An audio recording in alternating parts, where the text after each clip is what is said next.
Pebbles Tamil. Hello friends, welcome to pebbles. நான் உங்கள் கோபி சுதா, கோவி சமையல். நம்ம இன்றைக்கி செய்ய போகிறது டூட்டி ஃப்ரூட்டி கேசரி தான் செய்ய போகிறோம். இது வந்து சின்ன சின்ன விசேஷங்களுக்கு ரொம்ப ஈஸியாக பண்ணலாம். நம்ம வந்து டூட்டி ஃப்ரூட்டி வந்து 1 டேபிள் ஸ்பூன் அல்லது 2 டேபிள் ஸ்பூன் எடுத்துக்கலாம். இதனோட அளவு என்னன்னு பார்த்தீங்கன்னா, 1 கப் அளவுக்கு நம்ம வந்து ரவை எடுத்தோன்னா 1.5 கப் அளவுக்கு சுகர் எடுக்கணும், 3 கப் அளவுக்கு தண்ணி எடுக்கணும். அப்போ தான் வந்து நல்லாயிருக்கும். உங்களுக்கு வந்து ஒரு சின்ன டிப்ஸ் என்னென்னா, கேசரி வந்து கொஞ்சம் கொலஹொலன்னு வேணும்னா நீங்கள் 3 டேபிள் ஸ்பூன் அளவுக்கு ரீஃபைண்ட் ஆயில் ஆட் பண்ணிங்கன்னா கொஞ்சம் வந்து கொலஹொலன்னு இருக்கும், சாப்பிட்றதுக்கும் கொஞ்சம் டேஸ்ட்டாக இருக்கும். இப்போ எப்படி செய்கிறதுன்னு பார்க்கலாம். நம்ம இப்போது ரவா கேசரி பண்ண போகிறோம். இது வந்து 150 கிராம்ஸ் அளவுக்கு நம்ம எடுத்துருக்கிறோம். நம்ம ரவா கேசரி கொஞ்சம் கொலஹொலன்னு வரதுக்கு first refined oil, gold winner, அதாவது கடலெண்ணெய் மாதிரி ஸ்மெல் இருக்கக்கூடாது. இது வந்து ஒரு 3 டேபிள் ஸ்பூன் ஆட் பண்ணிக்கலாம். நீங்கள் வெறும் கீயில் மட்டும் பண்ணிங்கன்னா என்ன ஆகுனா நம்மளுக்கு வந்து அதாவது என்னன்னா கொஞ்சம் கெட்டியாக வந்துடும். நம்ம அதனால் கீ 1 டேபிள் ஸ்பூன் விட்டுக்கலாம். அடுத்து நல்லா நெய் உருகுனதுக்கப்புறம் நம்ம முந்திரி வந்து உடச்சி வச்சுருக்கிறோம். இதை வந்து நல்லா பொன்னிறமாக வறுத்து எடுத்துக்கலாம். இப்படி நம்ம எடுத்துக்கலாம்.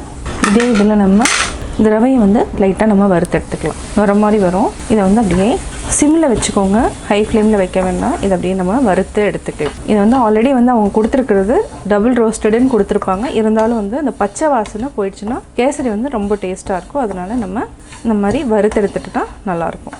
இதை வந்து நல்லா வறுத்து எடுத்துக்கலாம். பார்த்திங்கன்னா கீ இருக்கும், அது மட்டும் இல்லாமல் ரீஃபைண்ட் ஆயில் இருக்குது. இப்போ வாசம் வர ஆரம்பிச்சிருச்சு. இந்த ஸ்டேஜில் நம்ம எடுத்து தனியாக எடுத்து வச்சுக்கலாம் கேசரியை.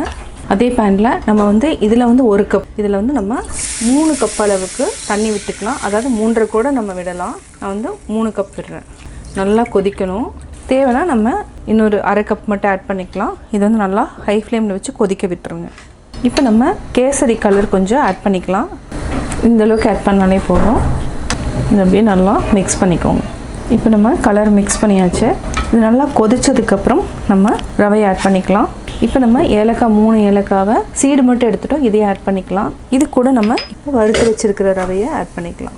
அப்படியே மிக்ஸ் பண்ணி விடுங்க. இப்போ நம்ம சிம்மில் வச்சுக்கலாம், ஹை ஃப்ளேமில் வைக்காமல். இது கட்டி இல்லாமல் மிக்ஸ் பண்ணிக்கலாம். நம்ம ஃபஸ்ட்லேயே வந்து டூட்டி ஃப்ரூட்டி ஆட் பண்ணாமல் லாஸ்ட்டில் ஆட் பண்ணோன்னா நல்லாயிருக்கும். இல்லைனா வந்து கொஞ்சம் நதன் ஆகிடும். அதனால் லாஸ்ட்டில் நம்ம ஆட் பண்ணிக்கலாம். இப்போ நம்ம 1 டேபிள் ஸ்பூன் அளவுக்கு நெய் விட்டுக்கலாம். அதை அப்படியே மிக்ஸ் பண்ணிக்கோங்க. நல்லா வெந்ததுக்கப்புறம் நம்ம சுகர் ஆட் பண்ணணும். அதாவது 1 கப் வந்து ரவைக்கு நம்ம 1.5 கப் அளவுக்கு சுகர் எடுத்துக்கணும், 3 கப் தண்ணி எடுத்துக்கணும். இதான் வந்து கேசரினோட அளவு. பார்த்திங்கன்னா நல்லா வெந்துடுச்சு. இப்போ சர்க்கரை ஆட் பண்ணிக்கலாம். கரெக்டாக நம்ம 1.5 கப் எடுத்துருக்குறோம். நல்லா சர்க்கரை கரைஞ்சிட்ருக்கு. இன்னும் ஒரு 2 நிமிஷம் வரைக்கும் அப்படியே சிம்மில் வச்சு அப்படியே விட்டுறலாம். இப்போது கேசரி ரெடி ஆகிடுச்சு. இந்த பதம் இருந்துச்சுன்னா தான் சாப்பிட்றப்ப வந்து நல்லாயிருக்கும். இதை விட கொஞ்சமாக கெட்டியாகும். இப்போ நம்ம ஆஃப் பண்ணிக்கலாம். ஆஃப் பண்ணிவிட்டு முந்திரியை வறுத்து வச்சுருக்கிறோம், முந்திரி ஆட் பண்ணிக்கலாம். இது கூட டூட்டி ஃப்ரூட்டி, இது ரெண்டுமே ஆட் பண்ணிக்கலாம். இது வந்து நீங்கள் ஃபஸ்ட்லேயே போடாமல் இப்போ வந்து நல்லா மிக்ஸ் பண்ணி விட்டிங்கன்னா ரொம்ப நல்லாயிருக்கும். நம்ம கொஞ்சமாக அப்படியே நெய் வந்து அப்படியே போட்டுக்கலாம். அவ்வளோதான், கேசரி ரெடி ஆயிடுச்சு.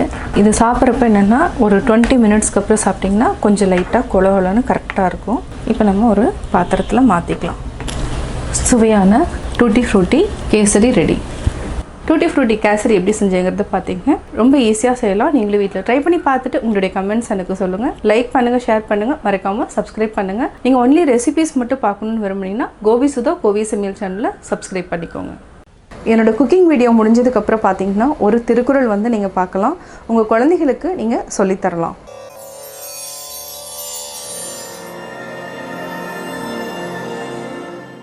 இறை கடியன் என்றுரைக்கும் இன்னாச்சொல் வேந்தன் உரை கடுகி ஒல்லை கெடும்.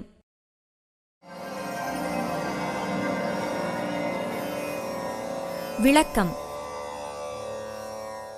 நம் அரசன் கடுமையானவன் என்று குடிமக்களால் கூறப்படும் பழிச்சொல்லுக்கு இலக்கான வேந்தன் தன் ஆயுள் குறைந்து விரைவில் அழிவான்.